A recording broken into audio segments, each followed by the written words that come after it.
निर्वाचन आयोगले प्रतिनिधि सभा र प्रदेश सभाको चुनावी प्रचारका लागि 36 दिनको समय दिएको छ। कान्तिपुर समाचारमा आज नजिकिदो चाडपर्वका बेला पनि बजार अनुगमन पर्याप्त हुन नसकेको सरकारकै स्वीकारोक्ति।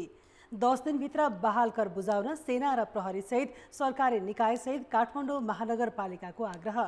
पर्यटकसँग लिने शुल्कका विषयमा पर्यटन बोर्ड र नागरिक उड्डयन प्राधिकरण बीच आरोप प्रत्यारोप। अनि अन्तर्राष्ट्रियमा बेलायती महारानी एलिजाबेथको स्वास्थ्य अवस्था गम्भीर र खेलकुदमा क्यानद्वारा T20 लिग खेल्ने बाँकी 2 टोली घोषणा लगायतका सामग्री। नमस्कार, अब मुख्य समाचार। प्रतिनिधि सभा र प्रदेश सभाको कार्यकाल अब 9 दिन मात्रै। असोज 1 गतेसम्मको अवधि तोकेर निर्वाचन आयोगले पठायो पत्र, संसदमा भने कामको चाङ। जबरजस्तीकरणीको आरोप लागेका क्रिकेट कप्तान सन्दीप लामिछाने विरुद्ध पक्राउ पूर्जी जारी। क्यानले गर्यो निलम्बन, आईसीसीले पनि देखायो चासो। सत्ता गठबन्धनलाई सिट बाँडफाँडकै सकस। प्रतिवेदन तयार गर्न कार्यदल आज पनि असफल। प्रधानमन्त्रीलाई बृहत जिल्लामै चुनौती दिन साना दलको साथ खोज्दै एमाले। कोरोना महामारीले मानव विकास 5 वर्ष पछाडि धकेलिएको राष्ट्रसङ्घको ठहर। विश्व मानव सूचकाङ्कमा 1 स्थान तल झर्दै नेपाल 143औं स्थानमा। र 9औं राष्ट्रिय खेलकुद प्रतियोगिता अन्तर्गत पुरुष क्रिकेटका खेल आजबाट सुरु। NRNA एकाडेमीद्वारा सुदूरपश्चिम प्रदेश 12 रनले पराजित। 3 खेल वर्षाले रोकिए। किशोरीलाई जबरजस्तीकरणी गरेको आरोप लागेका राष्ट्रिय क्रिकेट टिमका कप्तान सन्दीप लामिछानेलाई नेपाल क्रिकेट सङ्घ क्यानले टिमबाटै निलम्बन गरेको छ। काठमाडौँ जिल्ला अदालतको अनुमति लिएर नेपाल प्रहरीले सन्दीप विरुद्ध पक्राउ पूर्जी जारी गरेपछि क्यानले निलम्बन गर्ने निर्णय गरेको हो। आईसीसीले पनि यस विषयमा चासो देखाएको छ। हाल क्यारेबियन प्रिमियर लिग CPL खेल्न वेस्ट इन्डिजमा रहेका सन्दीप माथिको अनुसन्धान अब कसरी अगाडि बढ्छ त?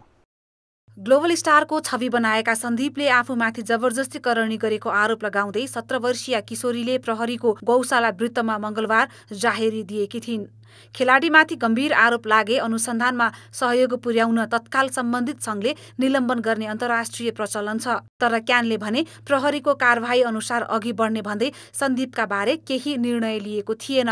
बिहिबार भने सन्दीप विरुद्ध प्रहरीले पक्राउ पूर्जी जारी गरेपछि क्यानले निलम्बन गरेको हो।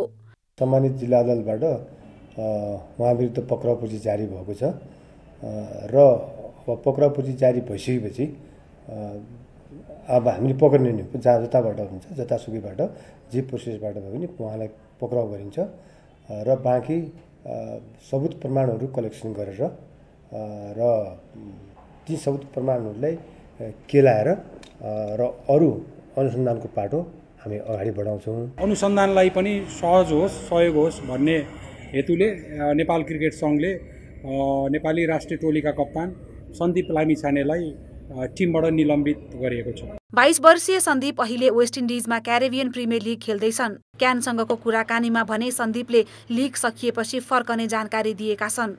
उनले आफू निर्दोष रहेको भन्दै कानुनी उपचारमा सहयोग गर्न क्यानसँग आग्रह गरेका छन्। यो लिग असोज 15 गतेसम्म हुनेछ। के सन्दीपले लिगका पुरै खेल खेल्न पाउँछन् त? यति कुरा के बुझ्नु पर्यो भने यो जस्तै जबरजस्तीकरणी जस्तो केस होस् अथवा कुनै पनि जघन्य अपराध होस्, यस्ता केसहरूमा कुनै शङ्का गर्नु जरुरी हुँदैन। किनभने हामीले जुनसुकै ओहदाको व्यक्ति होस् अथवा जोसुकै होस्, कानुनले दिएको अधिकार प्रयोग गरेर हामी एकदम कडाइका साथ हैन एकदम अनुसन्धानको विधि अपनाएर हामी सबुत प्रमाण कलेक्सन गर्छौँ। त्यो सबुत प्रमाणको आधारमा हदैसम्म हामीले गर्न सक्ने के हो त्यो अनुसार हामी जान्छौँ। भ्याएर आउँछु भन्थ्यो, अब कुरा भयो भने अब हामीले सजेस्ट गरौँला चाँडो। सन्दीप सहभागी क्यारेबियन प्रिमियर लिगको क्लब जमैका तलवाजले अहिलेसम्म कुनै आधिकारिक धारणा सार्वजनिक गरेको छैन। तर बिहिबार भएको खेलमा उनलाई ड्रप गरिएको थियो। गत पुसमा राष्ट्रिय टिमको कप्तानी सम्हालेका सन्दीपमाथि सङ्गीन आरोप लागेपछि प्रहरीले क्यान मार्फत झिकाउने बताएको छ। क्यानले नसके मात्र पक्राउ गर्न अर्को प्रक्रिया सुरु गर्ने प्रहरीको तयारी छ। कान्तिपुर समाचारका लागि क्यामेरामा रूपक कोइरालाका साथ खेलकुद ब्युरोको रिपोर्ट। निर्वाचन आयोगले प्रतिनिधि सभा र प्रदेश सभाको कार्यकाल असोज 1 गतेसम्म मात्रै रहने भनेर संसदलाई आज पत्राचार गरेको छ। आयोगले उम्मेदवार मनोनयनको अघिल्लो दिनसम्म मात्रै कार्यकाल रहने किटान गरी संसद सचिवालयलाई पत्र पठाएको हो। वैधानिक रूपमा त्यही दिनबाट सदनको कार्यकाल सकिने भए पनि सरकारमा भने अझै अलमल र विभाजन कायमै छ। प्रतिनिधि सभाको कार्यकालबारे सत्तापक्षभित्रै अलमल र स्वार्थबाजीदार निर्वाचन आयोगले असोज 1 गतेसम्म मात्रै अवधि रहने किटानी गरेर संसद सचिवालयलाई पत्र पठाएको छ। अब असोज 2 र 3 गते हुने समानुपातिक उम्मेद्वारको मनोनयनको अघिल्लो दिनसम्म मात्रै प्रतिनिधि सभा र प्रदेश सभा रहनेछ। प्रतिनिधि सभा र प्रदेश सभाको कार्यकाल चाहिँ यो मनोनयनको अघिल्लो दिनसम्म रहने गरी उहाँहरूले चाहिँ जानकारी हामीलाई पठाउनु भएको अवस्था छ। संवैधानिक व्यवस्था ठ्याक्कै किटानी नभएकोले अहिले प्रतिनिधि सभाको कार्यकालबारे अलमल देखिएको थियो। तर चुनावी प्रक्रिया अघि बढिसकेको अवस्थामा आयोगले विगतको प्रक्रिया, आचार संहिता र वैधानिक बाटो अनुसार प्रष्ट पारेको हो। त्यसमा सरकारकै केही मन्त्रीहरू सहमत छन्। निर्वाचन घोषणा भइसकेपछि, नोमिनेसन भइसकेपछि त स्वतः कार्यकाल समाप्त हुन्छ। कहीँ पनि चुनाव लड्नुभन्दा अगाडि स्थानीयमा पनि पहिले अब नोमिनेसन दिइसकेपछि त दिनुभन्दा अगाडि नै कार्यकाल समाप्त हुन्छ र मलाई लाग्छ नोमिनेसन गरिसकेपछि अटोमेटिकली कार्यकाल समाप्त हुन्छ। संसदको कार्यकाल अब मोटामोटी असोज 3 रहने भयो अहिलेको स्थिति हेर्दाखेरि। प्रमुख प्रतिपक्ष नेकपा एमालेको निष्कर्ष पनि असोज 1 गते नै कार्यकाल सकिन्छ भन्ने हो। असोज 2 गते समानुपातिक तर्फको प्रतिनिधि सभाको प्रस्ताव जान्छ, कार्यसूची लिस्ट जान्छ, सूची जान्छ, प्रस्तुत हुन्छ। त्यसको अघिल्लो दिन हाम्रो कार्यकाल समाप्त हुन्छ। यो हिसाबले अब प्रतिनिधि सभालाई काम गर्ने समय एक साता पनि छैन। मुस्किलले 5 वर्किङ डेज छ मैले देखेको। यदि हामीले यहाँबाट भोलि यो विषयलाई निप्ट्याउन सकेनौँ भने 5 वर्किङ डेज भित्र मङ्सिर 4 गतेको लागि तय भएको प्रतिनिधि सभा र प्रदेश सभाको प्रत्यक्ष तर्फको मनोनयन दर्ता असोज 23 गते हुनेछ। सरकारकै केही मन्त्री भने संविधानले किटानीका साथ प्रतिनिधि सभाको कार्यकाल 5 वर्ष हुने भनेकोले मङ्सिर 22 गतेसम्म अवधि रहने जिकिर गरिरहेका छन्। अब हामी चाहिँ 23 गते उम्मेदवारी दिन्छौँ। संविधानले नै भनेको छ उम्मेदवारी दिएको अघिल्लो दिनबाट चाहिँ स्वतः पदमुक्त हुने भन्ने, त्यसमा विवाद छैन। प्रतिनिधि सभा र प्रदेश सभाको कार्यकालमा सरकारले अघि बढाएको कानुन संसदमा प्रक्रियामै रोकिनु र सरकारले प्रश्न नपार्दा अन्यल पुरै हटिसकेको भने छैन। तर सदनको कार्यकाल लम्ब्याउने ठाउँ भने सरकारलाई छैन। कान्तिपुर समाचारका लागि क्यामेरामा विकास जोशीका साथ प्रकाश बमको रिपोर्ट। प्रतिनिधि सभाको कार्यकाल सकिने लागेको छ, तर संसदमा कामको चाङ छ। सरकार, संसद र राजनीतिक दलको लापरवाहीका कारण महत्त्वपूर्ण काम बाँकी छाडेर प्रतिनिधि सभाको कार्यकाल सकिन लागेको हो। प्रधान न्यायाधीश विरुद्धको महाभियोग, 44 विधेयक, सर्वोच्चमा सिफारिस भएका न्यायाधीशको सुनवाई संसदको प्रक्रियाका मुख्य काम हुन्। असोज 1 गतेसम्म मात्रै कार्यकाल हुँदा अब प्रतिनिधि सभालाई काम गर्ने समय 10 दिन पनि बाँकी छैन।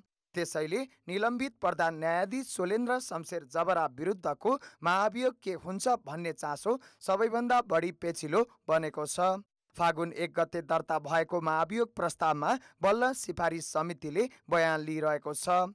संसदमा दर्ता भएको 6 महिनापछि मात्र अघि बढेको महाभियोग प्रस्ताव प्रतिनिधि सभाको कार्यकाल सकिँदासम्म नटुङ्गिए के हुन्छ भन्नेमा संविधान अर्थ्याउनेकै फरक मत छ। जुन बिन्दुमा चाहिँ जाँदाखेरि अनुसन्धान भइरहेको छ, जुन बिन्दुमा जाँदा कार्यकाल समाप्त हुन्छ संसदको या विघटन भएको छ, त्यही बिन्दुबाट अर्को संसद आएर पनि फेरि त्यसलाई अनुसन्धानलाई अगाडि बढाउने संवैधानिक अभ्यास हो। यो त एउटा व्याख्या हो। प्रतिनिधि सभाको कार्यकाल सकिएपछि महाभियोग स्वतः निष्क्रिय हुन्छ भन्ने अर्को मत छ। जबराको कार्यकाल मक्सिर अन्तिम सातासम्म भएकाले पनि यो प्रश्न जटिल बनेको हो। अर्को विषय, सर्वोच्चले फैसला गरेको 8 वर्षपछि प्रस्ताव गरिएको संक्रमणकालीन न्याय सम्बन्धी विधेयक के हुन्छ भन्ने हो। यसलाई यही कार्यकालमा टुङ्ग्याउने सरकारको चाहना छ। तर प्रतिनिधि सभाको कार्यकाल सकिने बित्तिकै यो सहित विचाराधीन 4 वर्षदेखिका 44 विधेयक शून्यमा पुग्नेछन्। महाभियोग सम्बन्धी अब विषय त अब यत्रो एउटा तपाईँको चाहिँ न्यायालयको प्रमुखलाई महाभियोग लगाएपछि त्यसलाई छिनोभान त गर्नुपर्थ्यो, त्यो पनि बाँकी नै रह्यो। अझ तपाईँको चाहिँ यो लास्टमा आएर हतार त्यो सत्य निरूपण तथा मेलमिलाप र तपाईँ बेपत्ता छानबिन सम्बन्धी चाहिँ जुन ऐन लिएर आयो। सर्वोच्च अदालतमा प्रस्तावित 3 जना न्यायाधीशको सुनवाई पनि संसद नहुँदा के हुन्छ भन्ने स्पष्ट छैन। समयमै कानुन नबने प्रदेश र स्थानीय तहलाई समेत असर पर्नेछ। समग्रमा आवश्यक कानुनहरू बनिसक्नु पर्थ्यो 3 वर्षभित्रै भन्ने थियो नि त। कतिपय नबनेका कति हुन् हेर्नुपर्छ र बन्नुपर्छ, बनाउनुपर्छ र बनाउने गतिलाई बढाउनुपर्छ। जनताले संसद र सरकारलाई पूर्व अवधि सुविधाजनक रूपमा चलाउने गरी मत दिएका थिए, तर जनमतको अपमान गर्दै 2077 पुस 5 र 2078 जेठ 8 मा गरी एमाले नेतृत्वको सरकारद्वारा 2 पटक प्रतिनिधि सभाको विघटन भयो। संसदको गरिमा जोगाउन भन्दै 2078 असार 29 गते बनेको सत्ता गठबन्धनले पनि सदनलाई प्रभावकारी बनाउन ध्यान दिएन। सङ्घीय सरकारले आफ्नो दायित्व पुरा गरिरहेको छैन। सङ्घीय लोकतान्त्रिक गणतन्त्र स्थापना भएपछि संहिताको हामी अभ्यासमा छौँ। समय छँदासम्म सत्ता र स्वार्थका लागि रुमलिएका दलहरू चुनावको मुखमा आइपुग्दा समेत आफ्नो कार्यभार पूरा गर्न छाडेर दोषारोपण गर्नमै केन्द्रित छन्। कान्तिपुर समाचारका लागि क्यामेरामा श्याम श्रेष्ठका साथ बाबुराम तिमिल सिन्हा, काठमाडौँ। अब जनताको आवाज। आज हामीले 7 प्रदेशमा सोधेका छौँ, संसदको 5 वर्षे कार्यकाललाई लिएर फरक धारणा किन आएका होलान्?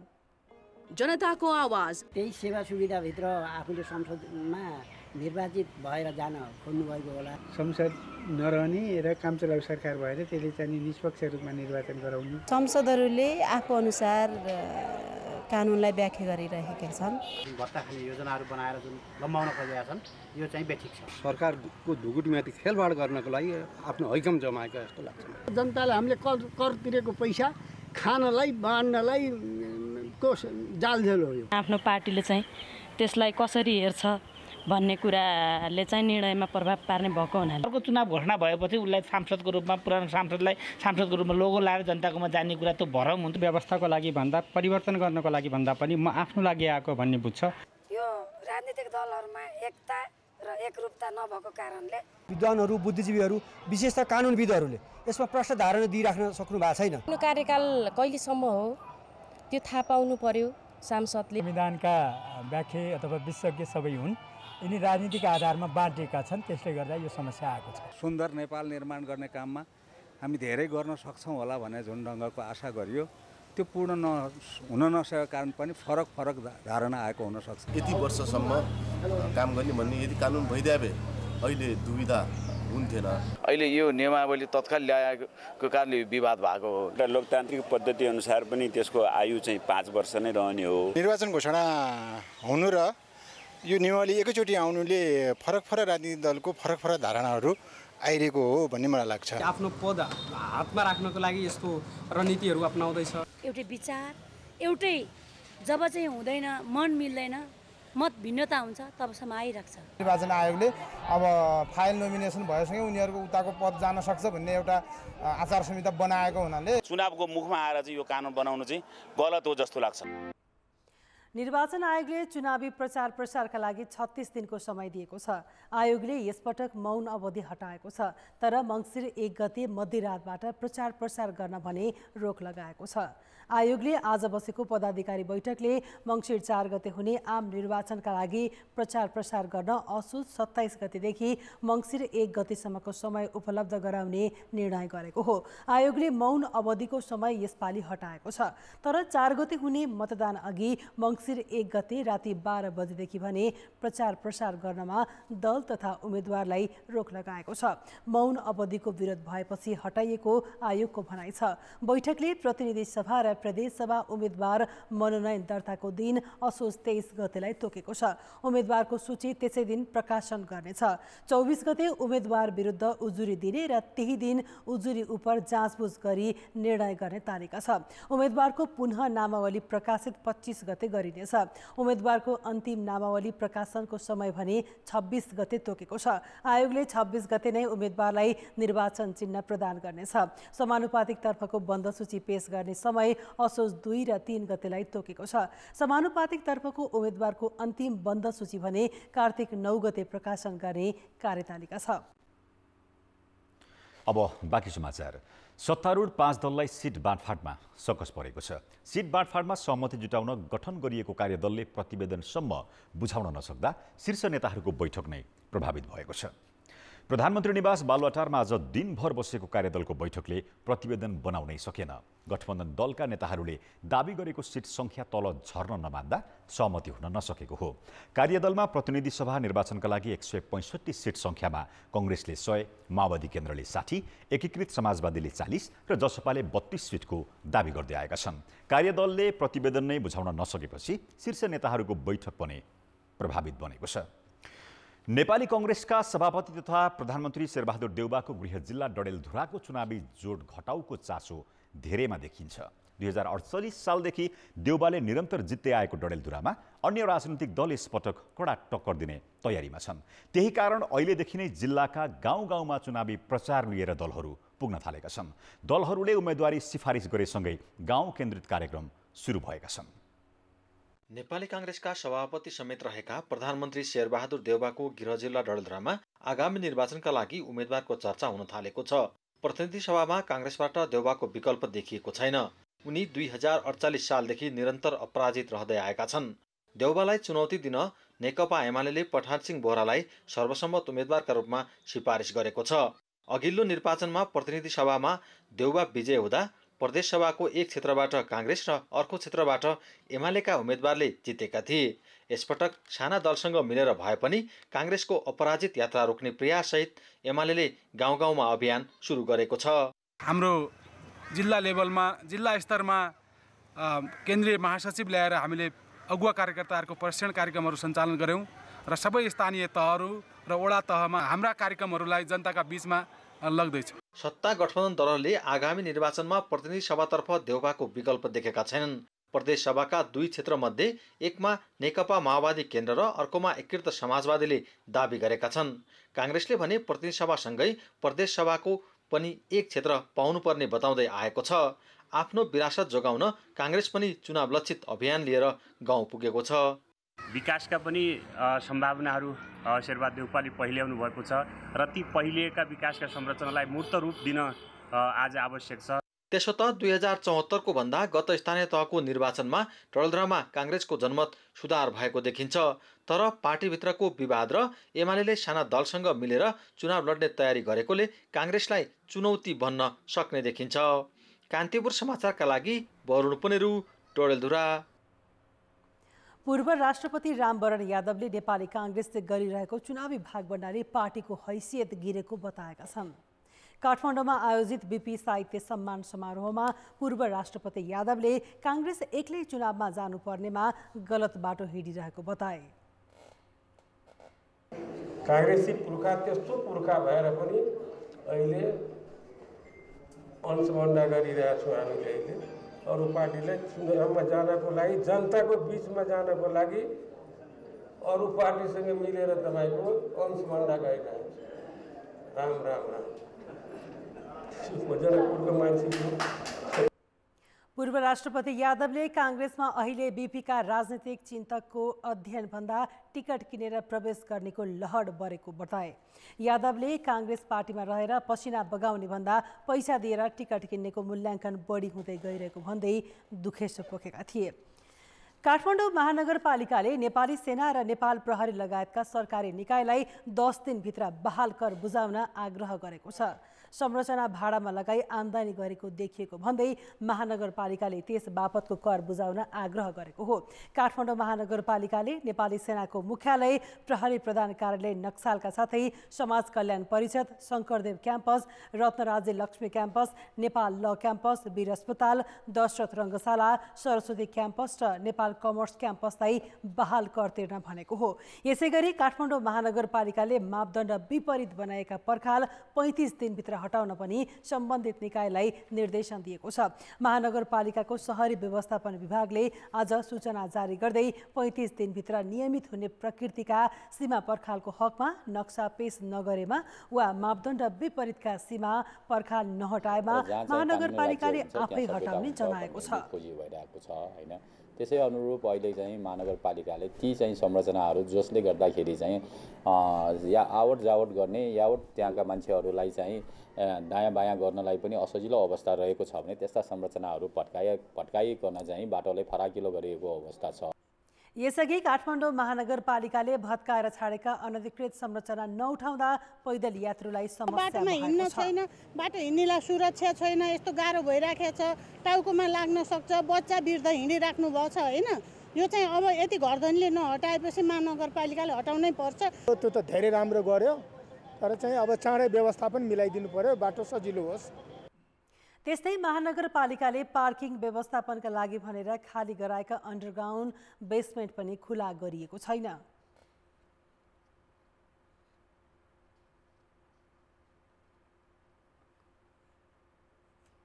पार्किङको लागि हो भने त प्रयोजनमा आउनुपर्ने थियो।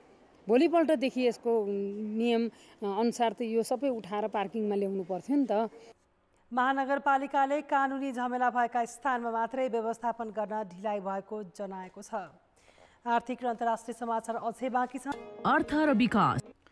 नेपालको पर्यटन क्षेत्रसँग प्रत्यक्ष सरोकार राख्ने 2 सरकारी निकाय पर्यटकसँग लिने शुल्कका विषयमा आरोप प्रत्यारोपमा उत्रिएका छन्। त्रिभुवन विमानस्थलमा लिने शुल्कका विषयमा पर्यटक बोर्ड र नागरिक उड्डयन प्राधिकरण एक अर्कालाई दोषी देखाउन व्यस्त छन्, तर पर्यटन प्रवर्धन र विकासमा भने उनीहरूको ध्यानै पुगेको छैन। त्रिभुवन विमानस्थलको आगमन कक्षमा छ पर्यटन बोर्डको राजस्व कार्यालय। कार्यालयमा बस्ने 2 कर्मचारीको काम हो विमानस्थलमा अवतरण हुने सबै विमान र विदेशी पर्यटकको विवरण सङ्कलन गर्नु। यो कार्यालयले एयरलाइन्स कम्पनीसँग पर्यटन सेवा शुल्क बापत प्रति पर्यटक 1000 रुपैयाँ लिन्छ, जुन रकम एयरलाइन्स कम्पनीले टिकटमै समावेश गरेका हुन्छन्। यो शुल्क बापत बोर्डले आर्थिक वर्ष 2075-76 मा मात्रै 97 करोड उठाएको थियो। आर्थिक ऐन 2063 ले बोर्डलाई शुल्क उठाउने अधिकार दिन्छ। संवैधानिक रूपमा पनि कर बाहेकको रकम ऐनमा समावेश गर्न नमिल्ने भएपछि नियमावलीमा उल्लेख गरी बोर्डले शुल्क लिँदै आएको छ। तर बोर्डले लिएको शुल्कमा भने नागरिक उड्डयन प्राधिकरणले आपत्ति जनाएको छ। कुनै सेवा नै नदिए पनि बोर्डले पर्यटकसँग रकम उठाइरहेको प्राधिकरणको आरोप छ। पर्यटकलाई के गर्यो त पर्यटन बोर्डले भन्ने कुरा चाहिँ क्लियर नभएकोले गर्दाखेरि चाहिँ तपाईहरुले कुन ऐनमा टेकेर चाहिँ नियममा टेकेर उठाइराख्नु भएको छ र त्यो उठाए बापत पर्यटकको हितको लागि के गरिराख्नु भएको छ त भन्ने तरिकाले हामीले उहाँलाई सोधेको हो। उहाँहरूले पठाएको रिप्लाई र हाम्रो कन्सर्नको विषयवस्तुमा एकचोटि पर्यटन मन्त्रालयकै उसमा चाहिँ तपाईँको छलफल भएर यसबाट के डिसिसन निस्किन्छ त्यो आधारमा निर्णय हुन्छ। यता बोर्ड भने प्राधिकरणले आफ्ना गल्ती ढाकछोप गर्न शुल्कको विषयलाई उचालिरहेको आरोप लगाउँछ। प्राधिकरणले विदेशी पर्यटकसँग लिँदै आएको 1500बाट बढाएर 3000 रुपैयाँ पुर्याइएको विषयमा प्रश्न उठ्न थालेपछि त्यसलाई ढाकछोप गर्न बोर्डलाई गलत देखाएको बोर्डको भनाइ छ। बरु पर्यटक नेपाल आएदेखि फर्किँदासम्म हरदम सहयोग गरेको र पर्यटन प्रवर्धनका लागि वर्षैभरि काम गरेको बोर्डका प्रमुख कार्यकारी अधिकृत धनञ्जय रेग्मीले बताए। क्यानले आफूले गरेका कमी कमजोरीहरूलाई ढाक्नलाई चाहिँ आज पर्यटन बोर्डतिर तेर्स्याइएको प्रश्न मात्र हो। तपाईँ माउन्टेनमा जानु, सबै पदमार्ग नेपाल पर्यटन बोर्डले बनाइरहेको छ। साइनेजको व्यवस्था नेपाल पर्यटन बोर्डले गरेका छ। अस्ति 6500 मान्छेहरू स्ट्यान्डर्ड हुँदाखेरि कोही देखिएन। नेपाल पर्यटन बोर्डले नै सबैको चाहिँ रेस्क्यु गरेर प्रत्येकका घर घर पुर्याएको छ। खाना नभएकालाई खाना बस्न सबै व्यवस्था गरेको छ। आज पनि एयरपोर्टमा आइसकेपछि बाहिर इन्फर्मेसन सेन्टर राखेर इन्फर्मेसन दिइरहेको छ। पर्यटनका महत्त्वपूर्ण निकाय बीचको आरोप प्रत्यारोपको श्रृङ्खला जारी छ। कोरोना महामारीपछि भर्खरै तङ्ग्रिँदै गरेको पर्यटन क्षेत्रको विकासमा अहोरात्र लाग्नुपर्ने दुवै निकायको यो गैर जिम्मेवारपूर्ण कार्यले पक्कै पनि राम्रो सन्देश दिँदैन। त्यसैले यो विवादलाई मन्त्रालय र सरकारवालाहरूले समयमै टुङ्गो लगाउनु आवश्यक छ। कान्तिपुर समाचारका लागि क्यामेरामा सुरज खड्का र शर्मिला खनाल, काठमाडौँ। अब जनमतको अन्तिम परिणाम। जनमतमा हिजो हाम्रो प्रश्न थियो, दशैंका बेला सार्वजनिक यातायात सहज र व्यवस्थित बनाउन के गर्नु पर्ला? ए, व्यवसायीको इमानदारिता, बी, सडकको अवस्थामा सुधार र सी, प्रभावकारी अनुगमन। जनमतको अन्तिम परिणाम यस्तो छ। ए व्यवसायको इमान्दारितामा 37%, बी सडकको अवस्था सुधारमा 16% र सी प्रभावकारी अनुगमनमा 47%। अब आजको प्रश्न। जनमत। हाम्रो प्रश्न छ, पर्यटकसँग लिने शुल्कका विषयमा सरकारकै दुई निकाय आरोप प्रत्यारोपमा उत्रनुलाई के भन्ने? ए जस लिने होड, बी समन्वय अभाव र सी गैर जिम्मेवारीको पराकाष्ठा। जनमतको अन्तिम परिणाम भोलि बेलुकी 8 बजेको कान्तिपुर समाचारमा प्रसारण गर्नेछौँ। कृपया न्युज स्पेस ए, बी वा सी टाइप गरी 34001 मा SMS गरी आफ्नो मत व्यक्त गर्नुहोला। उद्योग वाणिज्य तथा आपूर्ति मन्त्री दिलेन्द्र प्रसाद बडुले दशैं नजिकिँदै गर्दा पनि बजार अनुगमन पर्याप्त हुन नसकेको स्वीकारेका छन्। मन्त्री बडुले आफ्नो 5 महिने प्रगति विवरण सार्वजनिक गर्दै देशैभरि बजार अनुगमनलाई तीव्र पार्न खोजे पनि सोचे जति गर्न नसकेको स्वीकारेका हुन्। प्रदेश र स्थानीय तहले समन्वय नगर्दा अनुगमन प्रभावकारी नभएको उनले बताए। अनुगमन प्रभावकारी भएन, सरकार भए जस्तो पनि लागेन। यस्ता कुरा अवश्य पनि यो कुरा हामीलाई पनि महसुस भइरहेको छ कि यसमा प्रदेशका सरकारहरू 753 वटै स्थानीय तह जबसम्म अनुगमनमा सक्रिय हुँदैन तबसम्म यो प्रभावकारी ढङ्गले देखिने गरी र अनुभूति हुने गरी गर्न नसकिने र त्यसमा केही समस्या हामी पनि देखिरहेका छौँ। बजार अनुगमन र नियमनको मुख्य जिम्मेवारी पाएको वाणिज्य आपूर्ति तथा उपभोक्ता संरक्षण विभागले गत वैशाखदेखि हालसम्म 1387 वटा व्यावसायिक फर्मको मात्रै अनुगमन गरेको छ, जसमा दोषी देखिएका 404 वटा फर्मलाई 83,11,000 रुपैयाँ जरिवाना गरेको छ। मन्त्री बडुले बन्द रहेका गोर्खाली रबर उद्योग, जनकपुर चुरोट कारखाना, बुटवल धागो कारखाना, विराटनगर जुट मिल पुनः सञ्चालन गर्ने गरी सरकारी प्रक्रिया अघि बढाएको बताए। उनले सरकारले चालु आर्थिक वर्षका लागि घोषणा गरेको प्रधानमन्त्री नेपाली उत्पादन एवं उपभोग अभिवृद्धि कार्यक्रमको कार्यविधि तयार पारेको, विदेशी लगानी वृद्धि गर्न हाल कायम थ्रेसहोल्ड 5 करोडबाट घटाएर 2 करोड कायम गर्ने तयारी गरेको पनि जानकारी दिए। सरकारले आर्थिक ऐन 2079लाई संशोधन गरेर विभिन्न वस्तुमा लाग्दै आएका करका दर हेरफेर गरेको छ। राजपत्रमा आज सूचना प्रकाशित गर्दै फलामको कच्चा पदार्थमा लाग्ने 10% भन्सारलाई 5%मा झारेको छ भने सेनिटरी प्याडको आयातमा लाग्ने अन्तशुल्क हटाएको छ। त्यस्तै वनस्पति घिउ उद्योगहरूले कच्चा पदार्थको रूपमा प्रयोग गर्ने तेलको कच्चा पदार्थको भन्सार महसुलमा 90% छुट दिने निर्णय गरेको छ। अप्टिकल फाइबर केबल उत्पादन गर्ने उद्योगको कच्चा पदार्थको रूपमा प्रयोग गर्ने स्प्रिङ स्टिल वायरको भन्सार महसुल पनि 10% तोकिएको छ भने ट्विस्टेड स्ट्यान्ड वायरमा भन्सार महसुल 15% तोकिएको छ। अब अन्तर्राष्ट्रिय प्रसङ्ग। दशकौंदेखि निरन्तर उकालो लागिरहेको मानव विकास कोभिड महामारीका कारण 5 वर्षपछि धकेलिएको एक प्रतिवेदनले देखाएको छ। खेलकुद समाचार। नमस्कार, कान्तिपुर खेलकुद समाचारमा स्वागत छ। 9औं राष्ट्रिय खेलकुद प्रतियोगिता अन्तर्गत पुरुष क्रिकेटका खेल आजबाट सुरु हुँदा 3 खेल वर्षाका कारण हुन सकेनन्। उद्घाटन खेलमा गैर आवासीय नेपाली सङ्घको टिम एनआरएनए एकाडेमीले सुदूरपश्चिम प्रदेशलाई 12 रनले पराजित गर्यो। वर्षाका कारण निर्धारित समयभन्दा ढिलो खेल सुरु भएपछि 20बाट 6 ओभरमा झारिएको थियो। टियु क्रिकेट मैदानमा टस जितेर ब्याटिङ गरेको एनआरएनएले 6 ओभरमा 4 विकेट गुमाएर 74 रन बनाएको थियो। उसका लागि सागर पुनले सर्वाधिक 46 रन बनाए। नेपालको राष्ट्रिय टिमबाट खेलिसकेका सागरले 19 बलको सामना गर्दै 3 चौका र 3 छक्का प्रहार गरेका थिए। कप्तान सुनाम गौतमले 24 रन बनाए। शेर मल्ल र हेमन्त धामीले 2-2 विकेट लिए। जवाफमा सुदूरपश्चिमले 6 ओभरमा 6 विकेटको नोक्सानीमा 62 रन मात्र बनाउन सक्यो। राजु रिचालले 11, वसन्त कार्कीले 4, खडक बोहराले 12 र लोकेन्द्र चन्दले 4 रन जोडे। नारायण जोशी 4 रनमा अभिजित रहेका थिए। वसन्त खत्रीले 10 रन बनाए पनि जितका लागि पर्याप्त भएन। आशिष पौडेल र दीपक छेत्रीले 3-3 विकेट लिए। राष्ट्रिय खेलकुद प्रतियोगितामा क्रिकेटतर्फ पहिलो पटक एनआरएनको टिम समावेश गरिएको हो। टियुमे हुने भनिएको बागमती प्रदेश र प्रदेश 1 बीचको खेल वर्षाका कारण हुन सकेन। मूलपानीमा आजै हुने तालिका रहेको मध्य प्रदेश र गण्डकी प्रदेश तथा लुम्बिनी र कर्णाली प्रदेश बीचको खेल पनि वर्षाका कारण रद्द गरिएको थियो। 9औं राष्ट्रिय खेलकुद प्रतियोगिता औपचारिक रूपमा आगामी असोज 28 गतेबाट गण्डकी प्रदेशको पोखरामा सुरु हुँदैछ। नेपाल क्रिकेट संघ-क्यानले नेपाल T20 लिग खेल्ने बाँकी 2 टोली घोषणा गरेको छ। आज एक कार्यक्रम गर्दै क्यानले टिम पोखरा एभेन्जर्स र फार वेस्ट युनाइटेड घोषणा गरेको हो। यो सँगै प्रतियोगितामा सहभागी हुने सबै 6 टिमको टुङ्गो लागेको छ। यसअघि प्रतियोगिता खेल्ने Kantipur Capital Kathmandu, Janakpur Royals, Butwal Lumbini All Star र विराटनगर सुपर किङ्स घोषणा भएका थिए। काठमाडौँको प्रतिनिधित्व गर्ने team Kantipur Capital Kantipur Media Group अन्तर्गतको हो। आज घोषणा भएका 2 टिममध्ये पोखरा लुम्बिनी हेल्थ केयर समूह र फार वेस्ट विदेशी मालिकको स्वामित्वमा रहनेछन्। पोखरा एभेन्जर्सको अध्यक्ष पोषराज गेवाली हुन्। फार वेस्ट भने इङ्ल्यान्डको एसआर स्पोर्ट्स एन्ड भेन्चर्सको मातहतमा छ। चार्टर अकाउन्टेन्ट रूपेन्द्र बग्गा यसका प्रमुख हुन्। क्यानले आयोजना गर्ने प्रतियोगिताको हिस्सा बन्न पाउँदा गौरवान्वित महसुस भएको पोखराका मालिक पोषराज गेवालीले बताए। नेपालमा मात्र नभएर क्रिकेट तथा खेलकुदमा विश्वव्यापी सहभागिताको तयारीमा पोखरा रहेको गेवालीले बताएका छन्।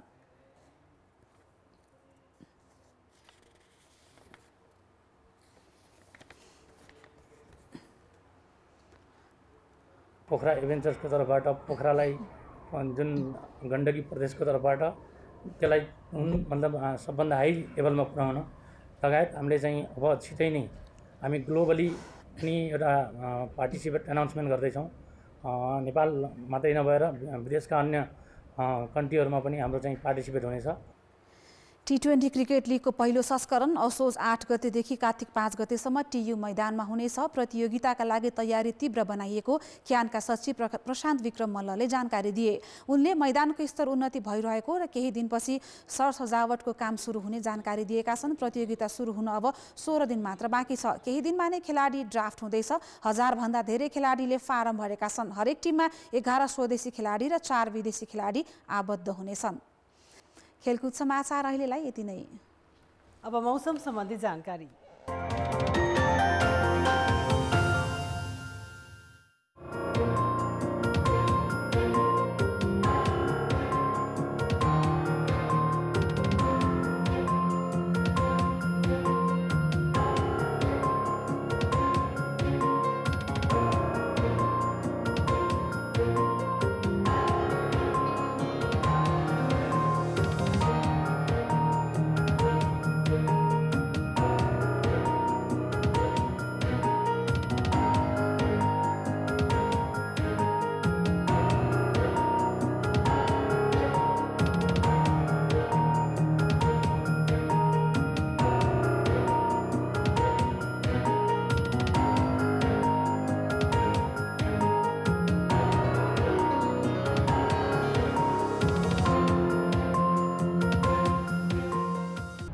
कान्तिपुर समाचार अहिलेलाई सकियो। कान्तिपुर टेलिभिजन हेर्दै गर्नुहोला। नमस्ते।